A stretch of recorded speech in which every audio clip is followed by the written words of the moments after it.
Hi, it's Dana from Dogs Naturally, and I just wanted to briefly tell you why I stopped feeding fish oil and started feeding phytoplankton instead. And there's really three main reasons for that. The first is that fish oil, it's a processed and it's a heated food, and you might not know that. But fish oil needs to be heated and boiled so that the heavy metals rise to the top so they can remove them. I don't like to give my dogs heated and processed foods because they tend to become denatured, and I'm sure you don't either. Now, the second reason I stopped feeding fish oil is that it goes rancid. The omega-3 fats are really unstable, and when they're exposed to oxygen, and oxygen can leak through plastic bottles, it can leak through gel caps, and it can obviously get at your dog's liquid as well. And when that happens, the omega-3 fats break down and the fats become rancid. Now, rancid fats will cause inflammation in your dog, which is probably a little bit ironic because I'm assuming that one of the main reasons that you're giving your dog fish oil is to reduce inflammation. Now, the third reason is that the fishing industry, it's just not sustainable. It's not friendly to the planet.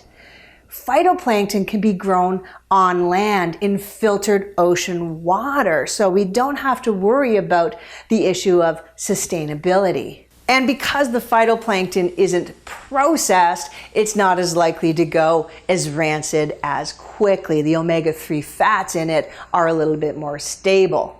Now, speaking of omega-3 fats, fish aren't born loaded in those healthy omega-3 fats. They actually get it from phytoplankton. Phytoplankton is a tiny microscopic plant, and it literally fuels the entire ocean. Phytoplankton is 100% the source of most small fish nutrition.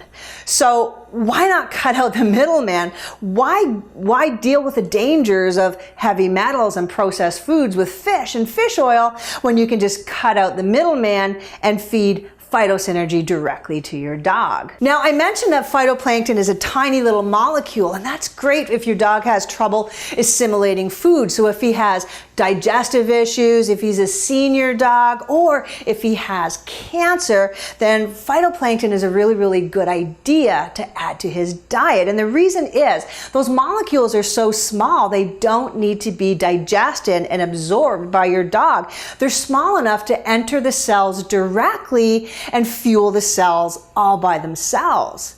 Now, for dogs with cancer, that's critical because they're small enough to enter the little power plants in the cells called mitochondria. And a lot of cancer research today focuses on lack of nutrition in the mitochondria as a possible source of cancer. And because phytoplankton is so small, you only need to give a tiny amount to your dog. So if your dog is a picky eater, literally, it doesn't matter on the size of the dog, every dog gets 1/16 of a teaspoon. So really, just this really small amount goes in his bowl. So for picky eaters, they're gonna eat it right up. It smells really gross and they're gonna love it.